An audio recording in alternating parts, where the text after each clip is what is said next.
ଜୟ ସାଇରାମ। ମହାଶିବରାତ୍ରି ଉପଲକ୍ଷେ ଆପଣ ସମସ୍ତଙ୍କୁ ମୋ ତରଫରୁ ଅନେକ ଶୁଭେଚ୍ଛା ଓ ଶୁଭକାମନା। ଆଜି ମୁଁ ଗୋଟେ ଭିଡ଼ିଓ ପୁଣି ବାପାଙ୍କ ପାଇଁ ବନାଉଛି। ବାପା ତାଙ୍କ ୟୁଟ୍ୟୁବ୍ ଚ୍ୟାନେଲରେ ପିଲାମାନଙ୍କ ପାଇଁ ଶିକ୍ଷଣୀୟ ଭିଡ଼ିଓ ସବୁ କରି ଛାଡ଼ିଥାନ୍ତି।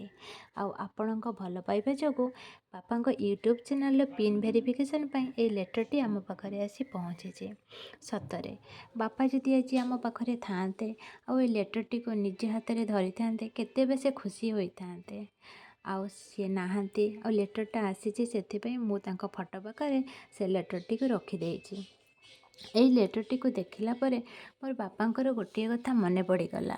ବାପାଙ୍କୁ ମୁଁ ଗୋଟେ ବର୍ଷ ପୂର୍ବରୁ ପଚାରିଥିଲି, ବାପା ତୁମେ ୟୁଟ୍ୟୁବ୍ ଚ୍ୟାନେଲରେ କାହିଁକି ଭିଡ଼ିଓ କରିକି ଛାଡ଼ୁଛ? ବାପା ସେଦିନ ମୋତେ କହିଥିଲେ, ମୁଁ ସିନା ଆଜି ଅଛି ପିଲାମାନଙ୍କୁ ପାଠ ପଢ଼େଇ ଦେଉଛି, ଆଉ ମୁଁ ଯେତେବେଳେ ନଥିବି ମୋ ପିଲାମାନଙ୍କୁ ମୁଁ କେମିତି ପଢ଼େଇବି? ସେଥିପାଇଁ ମୋ ଆବସେଣ୍ଟରେ ମୋ ପିଲାମାନେ କେମିତି ପଢ଼ିବେ, ମୁଁ ତାଙ୍କ ପାଇଁ ଏଇ ଭିଡ଼ିଓ ସବୁ କରି ଛାଡ଼ି ଦେଇଯାଉଛି। ସତରେ ଗୋଟେ ବର୍ଷ ପୂର୍ବରୁ କହିଥିବା କଥା ଆଜି ସତ ହୋଇଯାଇଛି।